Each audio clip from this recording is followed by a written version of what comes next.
मैंने सुनी है एक बात कि एक बार गुरु नानक देव जी ने पूछा अपने सिख बाला को और मर्दाना को। पहले बाला को पूछा कि बताओ तुम मृत्यु को कितनी दूर समझते हो। तो वो बोला कि आज का दिन देखा है, कल का दिन देखना नसीब है कि नहीं क्या पता। गुरु बोले कि तुम मौत को बहुत दूर देखते हो। दूसरे को पूछा मर्दाना को, बोले तुम बताओ मौत को कितनी दूर देखते समझते हो। बोले गुरुजी आधा दिन बीत गया, आधा दिन देख लिया, अब बाकी का आधा दिन देखना नसीब है कि नहीं क्या पता। गुरु बोले तुम भी बहुत दूर समझते हो मृत्यु को।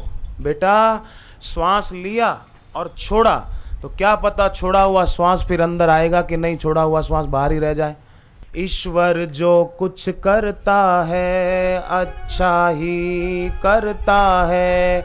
ईश्वर जो कुछ करता है अच्छा ही करता है। ईश्वर जो कुछ करता है अच्छा ही करता है। ईश्वर जो कुछ करता है अच्छा ही करता है।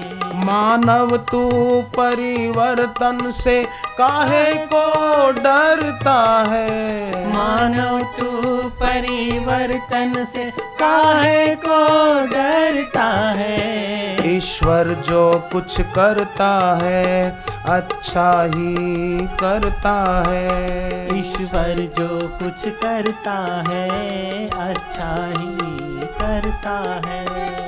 सुख दुख दोनों आते रहते सबके जीवन में। सुख दुख दोनों आते रहते सबके जीवन में। पतझड़ और बहारें दोनों जैसे गुलशन में।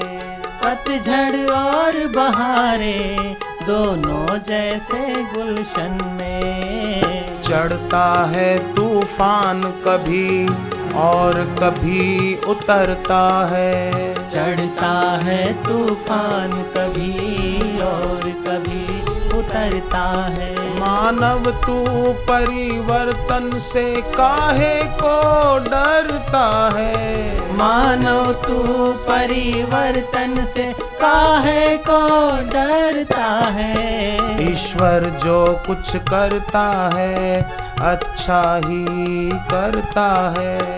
ईश्वर जो कुछ करता है अच्छा ही करता है।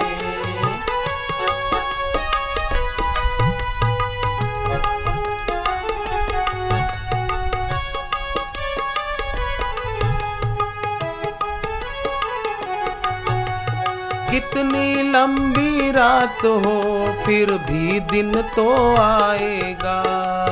कितनी लंबी रात हो फिर भी दिन तो आएगा। जल में कमल खिलेगा फिर से वो मुस्काएगा। जल में कमल खिलेगा फिर से वो मुस्काएगा। देता है जो कष्ट वही कष्टों को हरता है। देता है जो कष्ट वही कष्टों को हरता है। मानव तू परिवर्तन से काहे को डरता है। मानव तू परिवर्तन से काहे को डरता है। ईश्वर जो कुछ करता है अच्छा ही करता है। ईश्वर जो कुछ करता है अच्छा ही करता है। तो भगवान जो करते हैं अच्छे के लिए ही करते हैं। तो भगवान राजी कैसे हों। मैंने शुरुआत में प्रार्थना की कि 4 काम अगर कर लिए जाएं हम हमारे द्वारा तो भगवान राजी राजी हो जाएंगे। पहला काम भागवत धर्म को जानने वाले गुरु की शरण में जाना। क्यों गुरु की शरण में जाना? कि सदगुरु की शरण में जाने पर ही समझ में आएगा कि हम चाहते थे आम पर हाथ डाल रहे थे बबूल के पेड़ पर। कांटे लग रहे थे, हमें पता नहीं था। पता चलता है गुरु से, भी नाम मात्र के गुरु नहीं, नाम मात्र के गुरु से नाम मात्र की शांति मिलती। तत्वज्ञानी गुरु, जिनको परमात्मा का साक्षात्कार हुआ है, ऐसे गुरु, जो स्वयं किसी ब्रह्मज्ञानी गुरु के चरणों में रहकर तपे हैं, ऐसे गुरु। आजकल तो शौक लगा है सबको गुरु बनने का।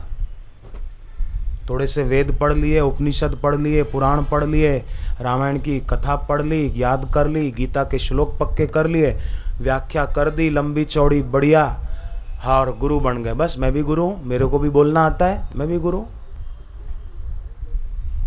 ऐसे गुरु का जो चेला बने तो दे नरक में ठेलम ठेला। अज्ञानी गुरु अज्ञानी चेला, दे नरक में ठेलम ठेला। पुनरपि जननम पुनरपि मरणम पुनरपि जननी जठरे शयनम। इसलिए गुरु तत्वज्ञानी होने चाहिए। ऐसे गुरु वो अपने आप से गुरु नहीं बनते हैं, गुरुता के कारण गुरु होते हैं। बाकी तो अपने आप गुरु बन जाते हैं, उनमें गुरुता होती है। मरे छ शत्रु स्थिति पाई, ब्राह्मी स्थिति प्राप्त कर, कार्य रहे ना शेष। और जिसको गीता में भी भगवान ने कहा, ऐसा ब्राह्मी स्थिति पार्थ, ये ब्राह्मी स्थिति है। वो ब्राह्मी स्थिति प्राप्त कर, कार्य रहे ना शेष। ऐसे ब्राह्मी स्थिति को पाए हुए गुरु से जब दीक्षा मिलती है तो जीवन धन्य हो जाता है। ऐसे ज्ञानी गुरु को पाकर सच्चे साधक तो बोलते हैं, हम आपके हुए, गुरुवर स्वीकार लेना। अब तो हम आपकी शरण में हैं, आप हमें अपने चरणों की प्रीति प्रदान करें। जैसे मीरा ने अपने गुरु के चरणों की प्रीति ऐसी पाई कि भोगों की अब चाह नहीं है। ध्यान देना, एक प्रार्थना है मेरी। कई लोग भक्ति करने वाले, साधना करने वाले मुझे मिलते हैं तो बोलते हैं कि हमको विकार बहुत सताते हैं। कोई कोई बोलता है हमको काम विकार सताता है। भगवत गीता में भगवान ने कहा है, देवों में कामदेव मैं हूं। श्री कृष्ण ने कहा मैं हूं। तो जब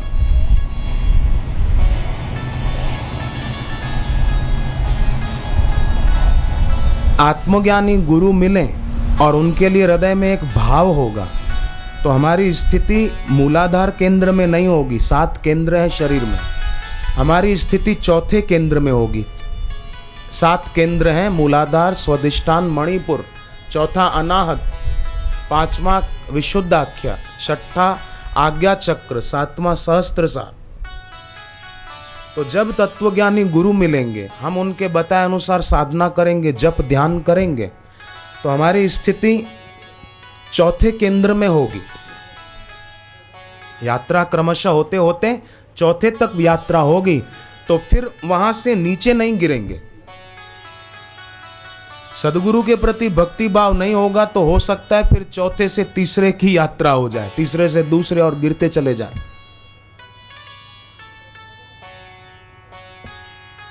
ऊर्जा चौथे केंद्र से नीचे की ओर बहे तो काम विकार है, और ऊर्जा चौथे से 5वें की ओर चले तो काम देव है। भगवान कहते हैं देवों में कामदेव मैं हूं, तो ये कोई हमारा दुश्मन नहीं है, ये साधकों का दुश्मन नहीं है। भगवान कह रहे हैं मैं हूं, तो क्या भगवान हमारे दुश्मन होंगे क्या? गलती जरा सी हो जाती है बस। लोग विकार को आता हुआ देखते हैं, पर बुद्धिमान साधक विकारों को जाता हुआ देखते हैं, तो कोई भी विकार उनको परेशान नहीं कर सकता। लोग आता हुआ देखते हैं तो परेशान हो जाते हैं। अपने को देहधारी न माने, अपने को परिवार का, कुटुंब का, इसका उसका न माने, अपने को भगवान का, गुरु का माने। हम उनके हैं, वास्तव में हम उनके। भगवान ने तो कहा ही है, सब मम, सब मेरे हैं। गीता में कहा है भगवान ने, बीजम माम सर्वभूतानां, मैं सबका बीज हूं। भगवान ने गीता में यह भी कहा, मैं सबका दादा लगता हूं। मैं सबका पिता भी हूं, माता भी हूं। हम लोग कहते हैं ना, त्वमेव माता च पिता त्वमेव। भगवान ने गीता में अपनी तरफ से कहा है, मैं सबका पिता हूं, मैं सबकी मां हूं, मैं सबका दादा भी हूं। ये भगवत गीता में कहा है। तो फिर क्यों अपने को इसका उसका माने? ठीक, गृहस्थ जीवन में अच्छी तरह अपने कर्तव्य का पालन करें, पर भीतर से एक भक्ति भाव बना रहे, भीतर से स्थिति अनाहत से ऊपर की ओर चलती रहे। ऊर्जा का अधोगमन न हो, ऊर्जा का बहिर्गमन न हो, ऊर्जा का ऊर्ध्वगमन। तो काम देव है, नहीं तो काम विकार है, राक्षस है, गिराने वाला है। हम आपके हुए गुरुवर स्वीकार लेना, हम आपके गुरुवर स्वीकार लेना, हम आपके हुए गुरुवर स्वीकार लेना, हम आपके हुए गुरुवर स्वीकार लेना। नश्वर जग में उलझे हुए हैं, नश्वर जग में उलझे हुए हैं, हमको उबार लेना, हम आपके हुए गुरुवर स्वीकार लेना, हम आपके हुए गुरुवर स्वीकार लेना।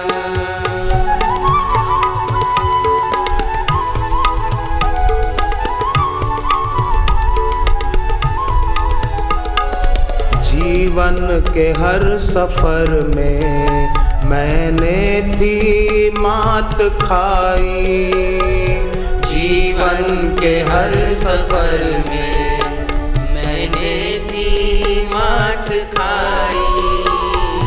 तेरी कृपा ने गुरुवर बिगड़ी बनाई मेरी, तेरी कृपा ने गुरुवर बिगड़ी बनाई मेरी। गुरु शरण में अब हूँ आया, गुरु शरण में अब हूँ आया, गुरु शरण में अब हूँ आया, गुरु शरण में अब हूँ आया। हमको उबार लेना, हम आपके हुए गुरुवर स्वीकार लेना, हम आपके हुए गुरुवर स्वीकार लेना। इंसान को डरने की जरूरत नहीं है। भगवान राम के गुरुदेव वशिष्ठ जी के वचन याद रखने की जरूरत है। वशिष्ठ जी कहते हैं, ये शूराः ये च विक्रांता। बहुत सुंदर भगवान राम के गुरु वशिष्ठ जी कहते हैं, ये शूराः ये च विक्रांताः ये प्राज्ञा ये च पंडिताः तैस्तै किमेव लोकेस्मिन् वद दैवं प्रतीक्षते। जो शूर होते हैं, जो प्राज्ञ बुद्धिमान होते हैं, जो सही अर्थ में पंडित होते हैं, जो उन्नति के इच्छुक होते हैं, वो कभी भी संसार में भाग्य की प्रतीक्षा नहीं करते कि अमुक मुहूर्त आएगा, अमुक समय आएगा, हमारा भाग्य चमकेगा। नहीं, अभी इसी क्षण से अपने भाग्य को चमकाना इंसान के हाथ में है। वो जैसा चाहे ऐसा अपना प्रारब्ध बना सकता है। उद्योगी व्यक्ति प्रत्येक मुहूर्त को शुभ बना लेता है। एक लड़का था, माँ बाप मर गए थे, गरीब था, झोपड़ी में रहता था।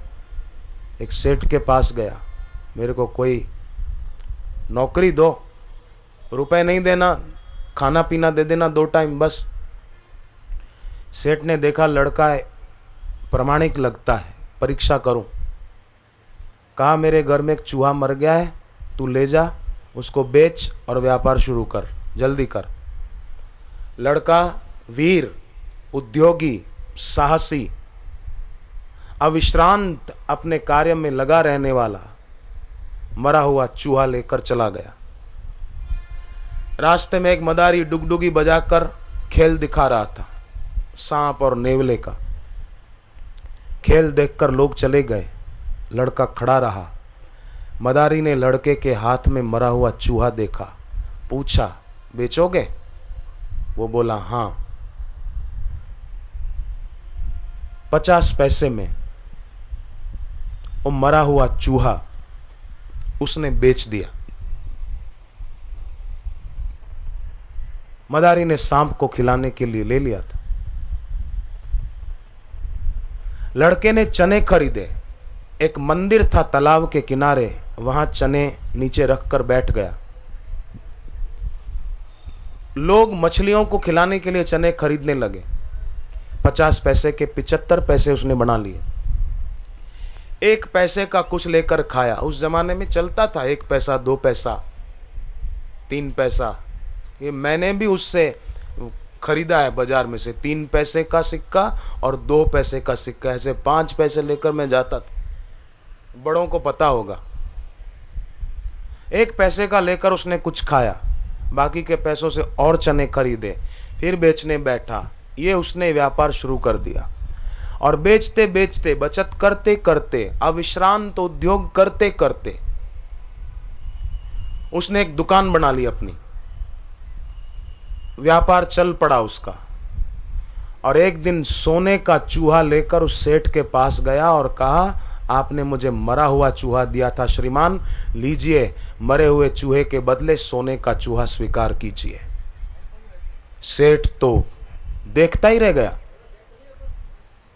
और बड़ा प्रसन्न हुआ। अपनी बेटी की शादी उसके साथ कर दी और उस लड़के को, जवान को, अपना पार्टनर बना लिया, अपने साथ व्यापार में शामिल कर लिया। अब मरा हुआ चूहा लेकर उसने व्यापार शुरू कर दिया। आजकल के किसी लड़के को कहो तो मुंह चढ़ाएगा, सुना देगा कुछ। और कैसे वीर लड़के हो गए। समुद्र मंथन जब शुरू हुआ तो पहले विष निकला था और विष की गंध से देवता झुलस रहे थे। लग रहा था कि मर जाएंगे इसकी गंध से। परंतु फिर देवताओं ने रास्ता खोज लिया, भगवान का सुमिरन किया और शिव जी का आह्वान किया। भगवान शिव जी पधारे, विषपान कर लिया और देवताओं ने फिर मंथन जारी रखा। आखिर अमृत की प्राप्ति करके ही रहे।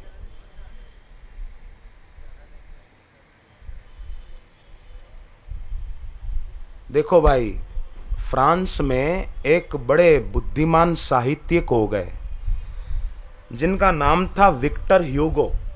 बड़े बुद्धिमान, बड़ा अक्ल वाला आदमी। विदेश में भी ऐसे बड़े अच्छे विचारक हुए हैं।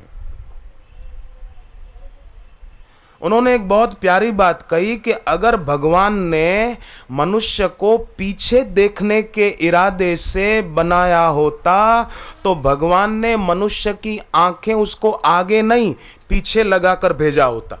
यहां पीछे आंखें लगाई होती, आगे आंखें दिए भगवान ने। आगे देखो, कार चलाने वाला व्यक्ति पीछे देखकर कार चलाएगा तो मरेगा।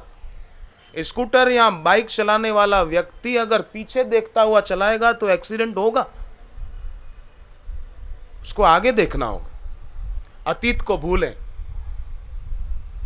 भविष्य की कल्पना छोड़ें, वर्तमान में सजाग रहें, क्योंकि वर्तमान ही भूतकाल बनता है, संचित होता है, फिर उसी में से प्रारब्ध बनता है। इसलिए वर्तमान को जिसने ऐसे सार्थक किया उसका संचित बढ़िया जमा होता जाएगा, और संचित बढ़िया है, प्रारब्ध बढ़िया है।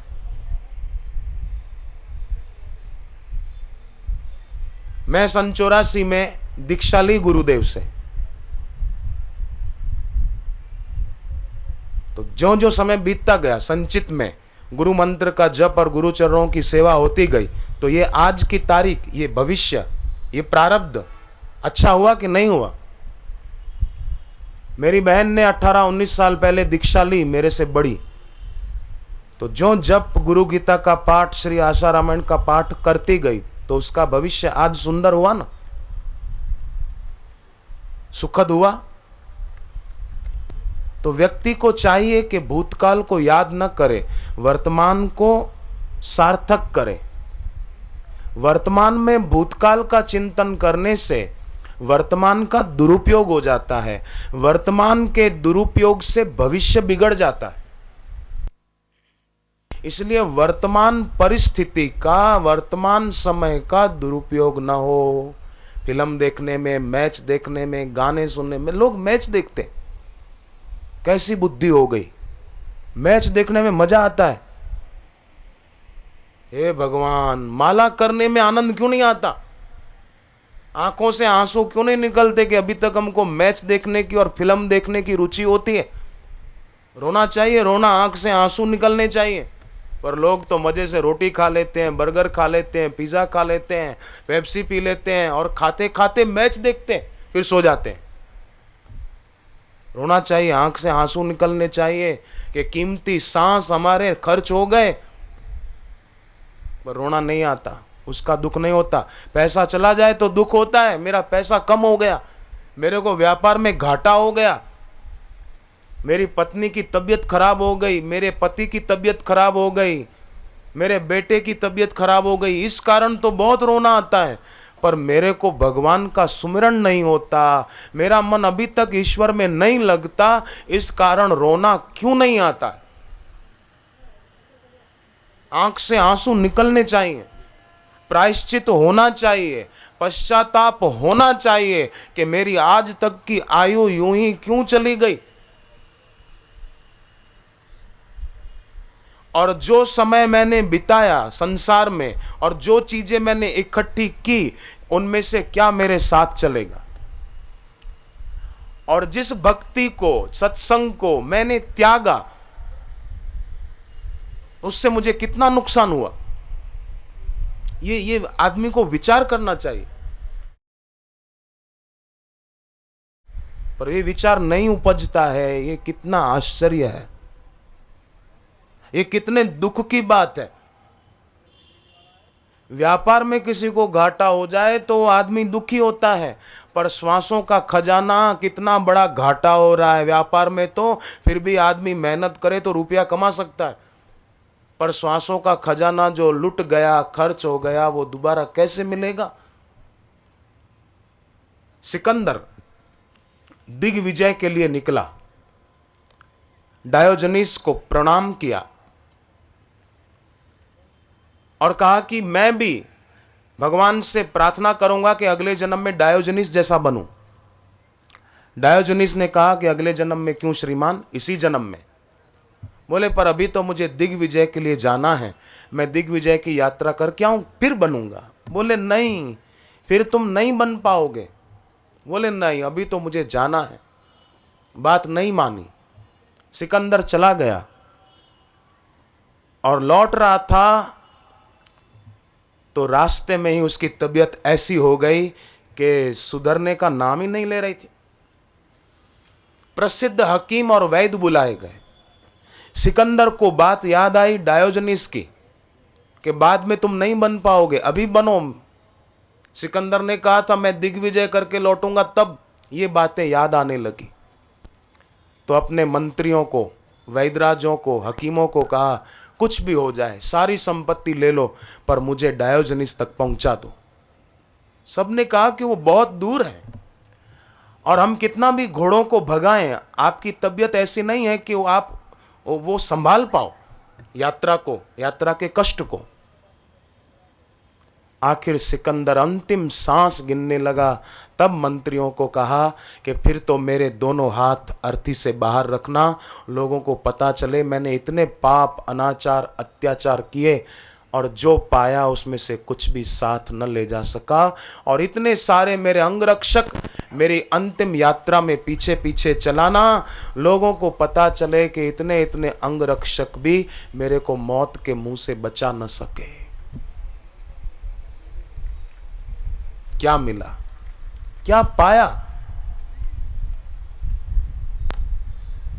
देखो किसने क्या पाया, मानव क्यों जग में आया, कुछ पुण्य किए या यूं ही ये नर्तन व्यर्थ गंवाया। आने वालों को देखो क्या लेकर वो आते हैं, जाने वालों को देखो क्या संग लेकर जाते हैं। आने वालों को देखो क्या लेकर वो आते हैं, जाने वालों को देखो क्या संग लेकर जाते हैं, क्या संग लेकर जाते हैं। कुछ पुण्य किए या यूं ही ये नर तन व्यर्थ गवाया, कुछ पुण्य किए या यूं ही ये नर तन व्यर्थ गवाया। देखो किसने क्या पाया, मानव क्यों जग में आया। देखो किसने क्या पाया, मानव क्यों जग में आया। क्या पाया इस संसार में आकर के, क्या पाया। मानव सोचो जग के सुख का विस्तार रहेगा कितने दिन, कब तक, जरा सोचो।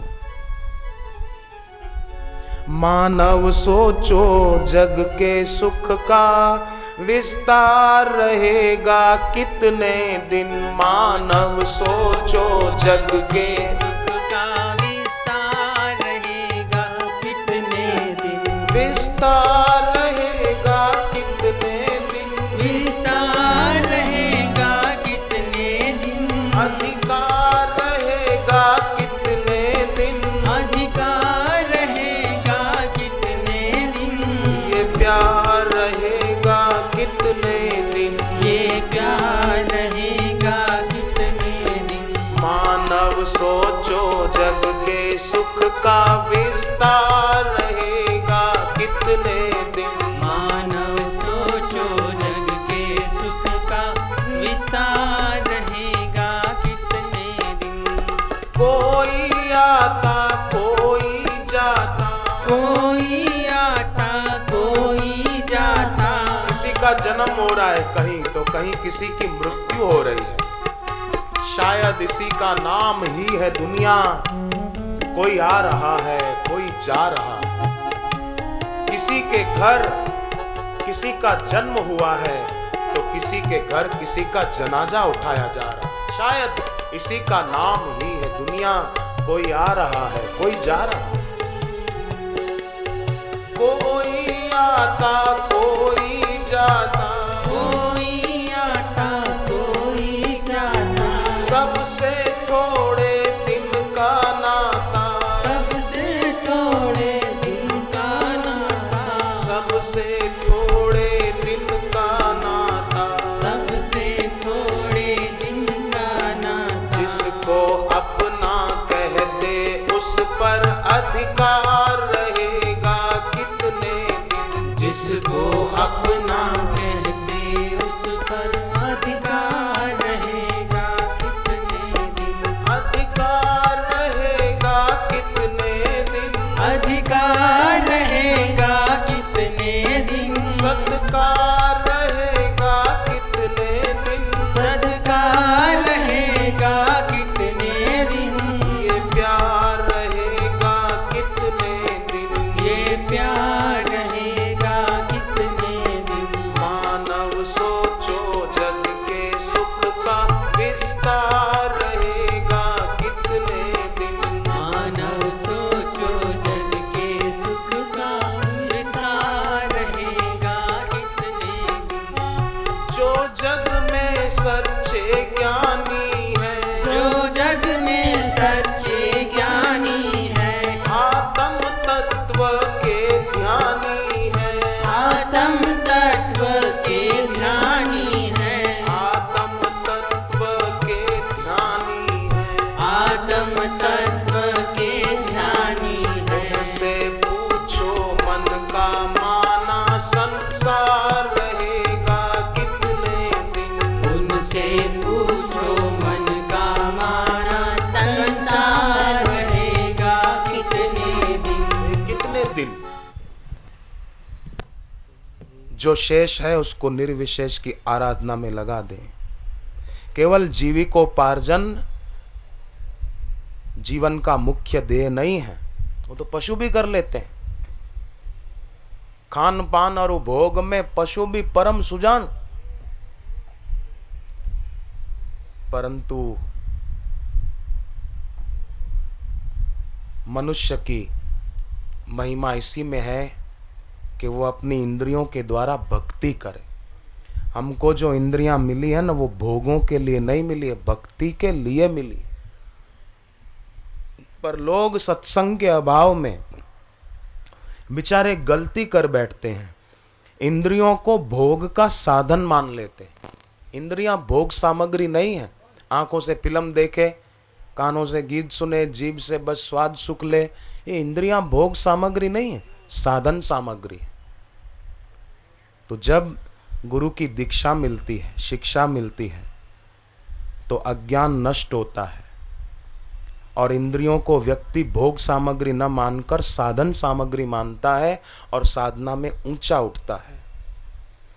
देखो, अंधेरे में मनुष्य की जो हालत होती है ना, कुछ सूझता नहीं है, चले तो ठोकर खाए, गिरे, घर के बर्तन भी पछाड़े, गिराए। तो अंधेरे में जो हालत मनुष्य की होती है, वही हालत अज्ञान में होती है। और अज्ञानी की प्रवृत्ति तामसिक कर्मों की ओर होती है, गलत कर्मों की ओर। विष्णु पुराण में आया है, अज्ञानम तामसो भावः कार्यारंभ प्रवृत्तय। अज्ञानी आदमी गलत ही करेगा और फिर गलत को गलत नहीं मानेगा।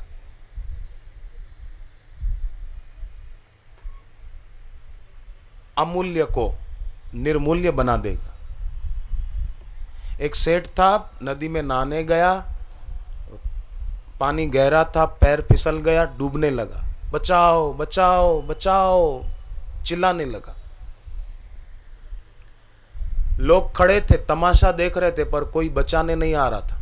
एक जवान लड़का पीछे से दौड़ता हुआ आया, नदी में कूद गया, सेठ को बचा लिया, बाहर ले आया। सेठ ने अपनी जेब में से 2 पैसे का सिक्का निकाला और उस बचाने वाले को दिया कि ले तेरा इनाम। वो बचाने वाला तो देखता ही रह गया, इस सेठ की जान बचाई और इनाम 2 पैसे। लोगों ने कहा हमको पहले से ही पता था इसके बारे में, तभी तो हम इसको बचाने नहीं कूद रहे थे, अब पता था। इतने में एक संत वहां से गुजरे। संत ने कहा कि इसकी जितनी कीमत है ना, उतने ही पैसे तुमको दिए। ये 2 पैसे की कीमत है इसके जीवन की। 2 पैसे का आदमी है ये। जीवन मिला जिस काम के लिए, वो काम नहीं करता, न सत्संग में जाता, न भक्ति करता, न जप करता है, न सत्कर्म करता है, न अच्छे काम में अपना धन कुछ लगाता है। बस कमाऊं खाऊं, खाऊं कमाऊं। इसकी जितनी कीमत है उतने ही तेरे को दिए। दुखी नहीं होना, इसकी इतनी कीमत है।